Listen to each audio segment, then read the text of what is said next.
Helo, a chroeso i chi i ein sesiwn bach adolygu heddiw ar gyfer tygau astudiaethau crefyddol. Heddiw dwi'n mynd i edrych ar un mater sydd i gael o fewn eich cwrs chi, sef problem drygioni a dioddefaint. A mwriad yn amlwg ydy i drio atgyfnerthu eich dealltwriaeth chi, os ydych chi wedi astudio hwn yn yr ysgol, jyst i sicrhau bod chi yn deall beth yw'r broblem gyda drygioni a dioddefaint i unrhyw un sydd yn credu mewn bodolaeth Duw. Ac hefyd fe wnawn ni edrych yn gyflym hefyd ar sut fyddech chi'n ateb cwestiwn esbonio, cwestiynau C ar bapur arholiad tygau. So felly, wnawn ni edrych yn gyflym ar beth mae arholwyr yn chwilio amdano fe pan ydych chi yn ateb cwestiwn C ar bapur arholiad. Mae arholwyr yn defnyddio 4 band i drio penderfynu beth yw safon eich gwaith chi. So felly, os newch chi edrych, yn amlwg os ydych chi'n cyrraedd band 4, mi ydych chi wedi rhoi esboniad sydd yn rhagorol a mae yn hynod o fanwl. Os ydych chi wedi cyrraedd lefel 3, byddwch ateb chi'n dda iawn a bod yna ymwybyddiaeth gryf ganddo chi o'r syniadau, yna byddwch chi'n cyrraedd band 3. Os yw eich esboniad chi yn foddhaol, byddwch chi'n cael band 2 ac yn amlwg yn gyfyngedig byddwch chi yn cael band 1. Unwaith mae'r arholwr wedi penderfynu eich bod chi ar band arbennig o ran eich cynnwys, yna mi fydden nhw'n priodoli ac yn penderfynu faint o farciau fydden nhw'n ei roed i chi ar gyfer yr ateb hwnnw. So os ydych chi'n band 4, yna maen nhw'n gallu rhoi rhwng 7 ac 8 marc i chi allan o'r 8 sydd yn bosib. So cwestiwn tebyg i beth ydych chi'n weld ar y sgrin yn fanna, esboniwch broblem drygioni o dioddefaint i gredinwyr crefyddol. Credinwyr crefyddol, dyn nhw'n derm falle dyn ni ddefnyddio bob tro, pidwch o boed ofno. Credinwyr crefyddol ydy bobl sydd yn credu, bobl sydd efo cred grefyddol, bod nhw'n bobl crefyddol. So felly dyna sydd yn disgwyliedig ohonoch chi o ran manylder. Be maen nhw yn chwilio, a gallwch chi ddefnyddio'r rhain i'ch helpu chi, ydych chi yn gallu cynnwys syniadau crefyddol, credo, sef cred grefyddol, rhywbeth fyddai y gred ydych chi yn, y ffydd ydych chi yn ei astudio. Unrhyw arferion fyddwch chi'n ei gweld sy'n gysylltiedig, neu ddysgudiaethau, beth mae'r grefydd yn ddysgu am rhywbeth, beth mae'r llyfr cysegredig neu'r llyfr sanctaidd yn ei ddysgu. Ac ydych ateb chi yn cyfeirio at unrhyw fath o gysyniadau, syniadau, concepts sydd yn grefyddol. Cadwch mewn golwg hefyd bod ni'n edrych ar eich defnydd chi o iaith a termau. Pan dwi'n sôn am hynny, ydych chi'n defnyddio iaith grefyddol, ydych chi'n defnyddio pethau fel Beibl, Coran, mosg, Duw, eglwys. Mae rhain i gyd yn dermau ac yn defnyddio iaith crefyddol arbenigol. So dyna beth mae'r arholwr yn chwilio amdano fe pam ydych chi yn ateb eich cwestiynau ar bapur arholiad. Ddown ni nôl at rheina yn y diwedd. Felly, da ni yn edrych ar problem drygioni o dioddefaint. Felly, beth yw drygioni a dioddefaint? So, edrychwch ar y lluniau yn fan hyn. Dyma chi rai enghreifftiau fyddwn ni'n cynnwys swn i yn trio dysgu am hwn. Byddwn ni yn dweud mai drygioni yw pobl, fel ydych chi'n gweld yn fan hyn, mae gen ni Hitler fel enghraifft. Byddai lawer iawn yn amlwg yn dweud i fod yn ddrygionus, bod e'n berson drwg. A mae gennych chi ddigwyddiadau yn fan hyn hefyd, bod nhw'n lifogydd, yn tsunamis, yn salwch, terfysgaeth, hiladdiad fel yr Holocaust, rhyfel, bwlio. Mae rhain i gyd yn ddigwyddiadau fyddwn ni'n dweud sydd yn dangos drygioni, evil yn Saesneg. Ac yn amlwg mae yna gyswllt rhwng y ddau. Mae gendych chi'n amlwg drygioni sydd yn achosi i bobl eraill i ddioddef. So allwn ni yn amlwg gael lawer iawn o enghreifftiau o drygioni a dioddefaint yn hanes dynoliaeth ar y byd yma. Rhai ohonyn nhw'n naturiol, rhai ohonyn nhw wedi cael ei achosi yn amlwg gan bobl. So, i ni gael symud ymlaen, i ni gael edrych felly, mae'r bodolaeth y pethau yma yn y byd yn gallu achosi problem i unrhyw un sydd yn credu bod Duw yn bodoli. So dwi yn sôn yn gyffredinol fan hyn am yr syniadau o'r Duw theistig glasurol sydd yn perthyn i grefyddau fel Cristnogaeth, Iddewiaeth ac Islam. Mae yna broblem yn fan hyn wrth drio edrych ar y syniadau sydd gan y crefyddau yma am ddew. So beth dwi eisiau chi wneud yn gyntaf ydy dwi eisiau chi feddwl am 8 nodwedd byddai Cristnogion, Iddewon neu Moslemiaid yn i'w defnyddio wrth geisio esbonio Duw. 8 nodwedd sydd yn perthyn i Dduw. Triwch feddwl am ansoddeiriau os hoffech chi sydd yn perthyn i Dduw yn ôl y credinwyr crefyddol yma. So gwasgwch y botwm pause, rhowch saib ymlaen a triwch weld ydych chi'n gallu meddwl, rhowch brawf yn eich hunain, ydych chi'n gallu meddwl am 8 nodwedd sydd yn perthyn i y Duw clasurol fyddwch chi'n weld o fewn Cristnogaeth, Iddewiaeth ac Islam.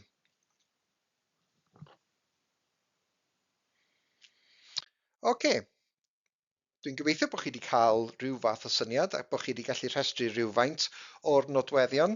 Does dim rhaid i chi, mewn cwestiwn 8 marc, does dim rhaid i chi gael 8 peth, ond dyma chi 8 fyddwn ni yn ceisio i sôn amdan rai o'r rhain, byddwn ni'n ceisio cael rhain i mewn i'n ateb. So mae Cristnogion yn credu bod Duw yn holl gariadus, yn holl alluog, yn holl bresennol, holl wybodus, mae e'n greawdwr, fe yw'r tad, mae e'n Dduw cyfiawn, a mae e'n Dduw sydd yn deg. So mi fyddai rhan fwyaf o bobl o fewn y dair crefydd, Cristnogaeth, Islameg, Iddewiaeth, yn cytuno bod yr 8 trinwedd yma yn perthyn i Dduw. So felly, swn i'n deutha chi i drio esbonio felly sut mae rhain, bob yn un, yn gallu achosi problem pam ydych chi'n gweld bod drygioni a dioddefaint yn ein byd yn ni. Problem mae lawer iawn o ddisgyblion yn ei wneud ydy trio, maen nhw'n deall y cwestiwn, maen nhw'n deall beth yw'r broblem, ond dyn nhw ddim yn gallu mynd i'r manylder wrth geisio ateb cwestiwn. So gwyliwch nad ydych chi ddim yn rhestru'r 8 yma ar ddechrau'r ateb ac wedyn yn esbonio mewn brawddeg beth yw'r broblem. Dyw hwnna ddim digon o fanylder i gyrraedd band 4.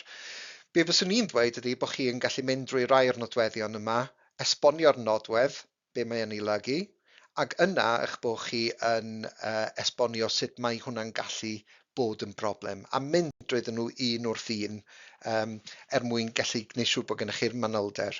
Mewn unrhyw gwestiwn esbonio, gnewch siŵr eich bod chi yn defnyddio'r gair oherwydd, neu golyga hyn, neu mae hyn yn golygu. Os ydych chi'n defnyddio hynny, ydych chi'n hyfforddi chi'n wedyn i drio esbonio.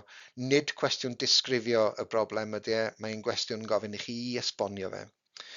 Felly, byddwn i yn dweud, efo'r 8 peth nodwedd yma, jyst i'ch helpu chi, byddwn ni'n defnyddio yr geiriau sydd yn yr nodweddion yma i'ch helpu chi. So os ydych chi'n gweld y gair holl gariadus, ydych chi'n gweld y gair cariad. So felly mae hwnna'n golygu bod Duw yn caru pawb a phopeth. Os ydych chi'n gweld holl alluog, ydych chi'n gweld y gair gallu. Hynny yw, mae gan Duw y gallu i wneud popeth. Os ydych chi'n gweld y gair holl bresennol, mae'n golygu i bod e'n bresennol, bod e ym mhob man. Mae e yn mhob man yn gallu bod yn dyst, yn gallu gweld popeth. Os ydy e'n holl wybodus, ydych chi'n defnyddio'r gair gwybod. Ydych chi'n gweld y gair gwybod, so felly ydych chi'n dweud bod yn gwybod pob peth sydd yn digwydd, wedi digwydd, ac yn mynd i ddigwydd. Creawdwr yn amlwg yn achosi ydych chi'n gweld y gair creu yn cael yn dod allan o'r gair creawdwr. So mae hwnna'r syniad yn amlwg os mae fe'r creawdwr, y creator, fe sydd wedi creu popeth, fe yw'r tad, meddyliwch am Gweddi'r Arglwydd. Gweddi'r Arglwydd yn dechrau hefo'r geiriau ein tad yn y nefoedd. Wel, os mae Duw yw'r tad, yna dynoliaeth pawb ar y ddaear yw plant Duw. A wedyn, os yw e'n Dduw cyfiawn, mae e'n Dduw iawn, mae e'n Dduw da, righteous yn Saesneg, ac mi fydde fo eisiau pethau da i ddigwydd ar y byd i'w bobl. Ac yr wythfed un ydy, mae e'n Dduw sydd yn deg. Mae e'n trin bobl yn deg, bydde fe eisiau gweld bod pobl yn cael eu trin yn deg ar y ddaear. So felly, os da ni yn mynd drwyddyn nhw yn fan hyn, dyma lle fyddwn ni'n esbonio. Os yw Duw yn holl gariadus, sy'n golygu bod e'n caru pawb a phopeth, yna dyle bod dim drygioni a dioddefaint yn y byd. Bydde fe ddim eisiau i bobl fod yn sâl. Bydde fe ddim eisiau afiechyd. Bydde fe ddim eisiau i bobl ddioddau rhyfeloedd, hiladdiad fel yr Holocaust. Bydde fe ddim am i lifogydd ddigwydd, tsunamis, daeargrynfeydd. Felly dydy'r ddau syniad yma ddim yn mynd hefo'i gilydd. Os yw Duw yn holl gariadus, gan bod e'n caru pawb a phopeth, mi fydde fe eisiau stopio bobl rhag dioddef. Os yw Duw yn holl alluog, mae'r gallu ganddo fe i stopio pethau drwg rhag digwydd. Ond mae drygioni a dioddefaint yn y byd, felly pam bod e'n dewis peidio defnyddio i'w allu i stopio y pethau yma rhag digwydd. Os da ni'n meddwl amdan yr Holocaust, yna pam bod e ddim wedi defnyddio ei allu i stopio'r Natsiaid a Hitler rhag gwneud be nathon nhw'n ystod yr ail ryfel byd. Os yw Duw yn holl bresennol, a bod yna drygioni a dioddefaint yn y byd, yna mae hwnna'n golygu bod Duw yna yn gwylio. Allwn ni ddim dweud, efallai dydy Duw heb weld beth yn digwydd. Falle bod e ddim yn Ewrop yn ystod yr ail ryfel byd. Dyw hwnna ddim yn gweithio, achos yn amlwg y gred mewn bod Duw yn holl bresennol. So ni ymlaen at y nodwedd nesaf. Duw sydd yn holl wybodus. Wel, os di'n holl wybodus, mae'n gwybod am bethau sydd wedi digwydd, sydd yn digwydd, ac yn gwybod bod pethau yn mynd i ddigwydd. So os da ni'n meddwl am Covid, sydd wedi digwydd yn amlwg ers 2019, mi oedd Duw yn gwybod bod hwnna'n mynd i ddigwydd. Os nawn ni feddwl am yr Holocaust, mi oedd Duw yn gwybod bod hynna'n mynd i ddigwydd. Os da ni'n meddwl am y rhyfeloedd sydd yn y byd heddiw, mae Duw yn gwybod bod rhain yn mynd i ddigwydd. So allwn ni ddim dweud bod Duw ddim yn gwybod bod y pethau yma'n digwydd yn y byd, ac felly mae hwnna hefyd yn achosi problem ar gyfer unigolion hynny sydd yn credu mewn Duw. Os mae Duw yw'r creawdwr, yna fe sydd wedi creu popeth. Doedd dim byd yn bodoli cyn i Dduw greu nhw, felly mae wedi creu'r byd, mae wedi creu ni, mae wedi creu'r bydysawd, ac felly mae yna drygioni a dioddefaint yn y byd, mae e felly yn y bôn wedi creu drygioni a wedi creu dioddefaint. So meddyliwch amdano fe, a fyddai Duw sydd yn gariadus, yn holl gariadus, a fydde fe'n creu drygioni a dioddefaint? Bydde fe ddim, achos yn amlwg byddai Duw holl gariadus ddim eisiau gweld bod bobl ar y ddaear mae e wedi'w greu yn dioddef. Nodwedd arall yn amlwg ydy Duw y Tad. Nodwedd yma yn amlwg ydy bod Duw fel Tad yn gofalu dros i'w blant, i'w greadigaeth. So felly pobl, dynoliaeth yw blant e, felly mae Duw y Tad i fod yn gofalu am i'w bobl. Ond yn amlwg, os da chi'n gweld salwch, dioddefaint, da chi'n gweld drygioni'n digwydd yn y byd, pa fath o ofal yw hwnna fel Tad yn gofalu droston ni. Nodwedd arall ydy bod Duw yn gyfiawn, so mae'n Dduw da. Wel, yn amlwg byddai Duw da ddim am i weld bobl yn dioddef. Bydde fe ddim eisiau gweld unrhyw drygioni yn y byd, achos mae'n Dduw da. Ond mae yna bethau drwg yn digwydd, a mae pobl drwg yn y byd, a mae yna dioddefaint yn y byd. Felly sut da ni'n gallu dweud bod Duw yn Dduw da? Ac yn olaf, Duw sydd yn deg. Wel, byddai Duw sydd yn deg ddim eisiau i bobl da, bobl diniwed i ddioddef. So felly dydy o ddim yn deg bod bobl da yn cael salwch, bod bobl da yn dioddef mewn rhyfeloedd ac mewn dioddefaint naturiol. So fel chi weld bod yr holl nodweddion yma yn cyferbynnu yn amlwg gyda dioddefaint yn y byd. Pe bae'r rhain i gyd yn wir, yn ôl rhai bobl, yna byddai dim drygioni na dioddefaint yn y byd. Felly, dyma chi rai lluniau sydd wedi ymddangos. Mae yna lawer iawn nhw'n ymddangos ar y cyfryngau cymdeithasol ac ar y we. Pam mae yna dioddefaint, byddai lawer iawn o bobl yn troi yn gofyn, wel, ble mae Duw? Pam dyw Duw ddim yn stopio yr pethau erchyll yma rhag digwydd? Pe bai chi eisiau datblygu eich syniad ymhellach, does dim angen mynd i fanylder yn bod chi'n ymwybodol bod athronydd meddyliwr Groegaidd o'r enw Epicurus, da chi'n gallu gweld ei ddyddiadau fe yn bell yn ôl, sy'n angen dysgu'r dyddiadau na dim byd fel yna.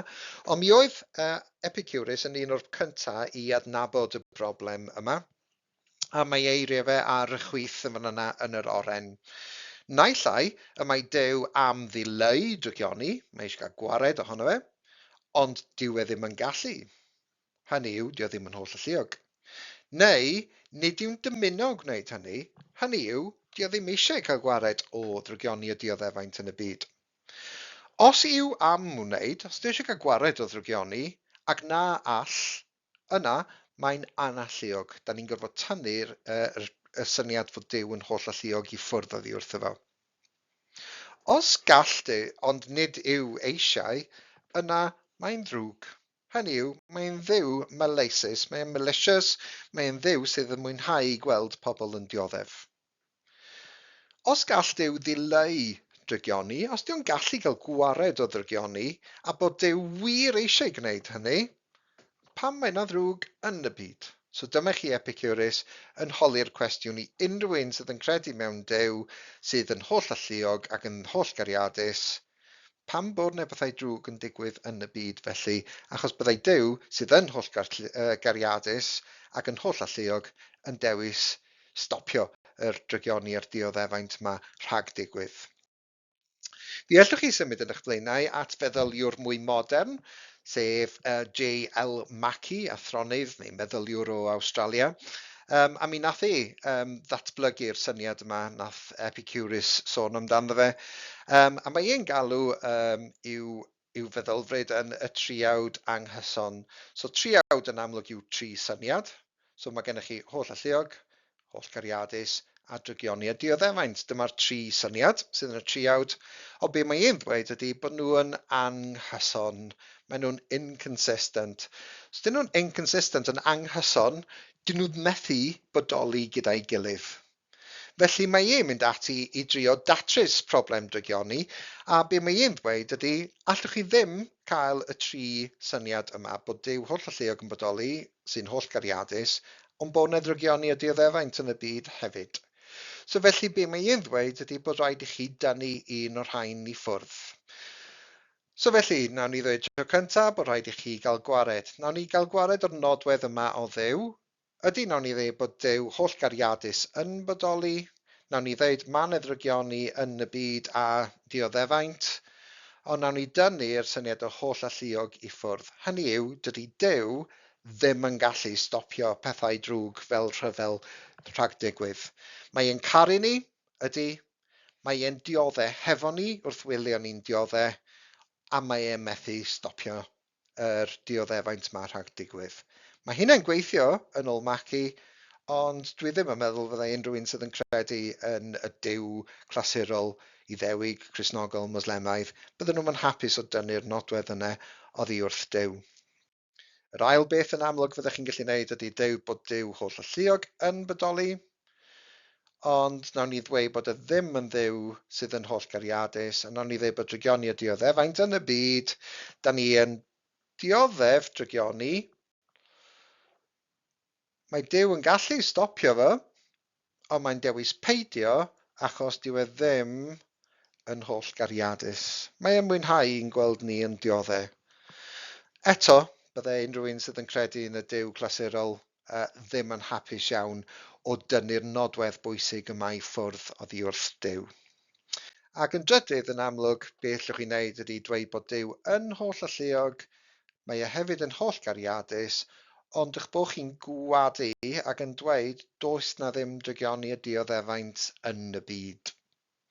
Wel, fyddai hwn yn amlwg yn sarhaus iawn, yn insulting iawn i unrhyw un sydd wedi dioddef oherwydd drygioni neu wedi cael rhyw fath o dioddefaint.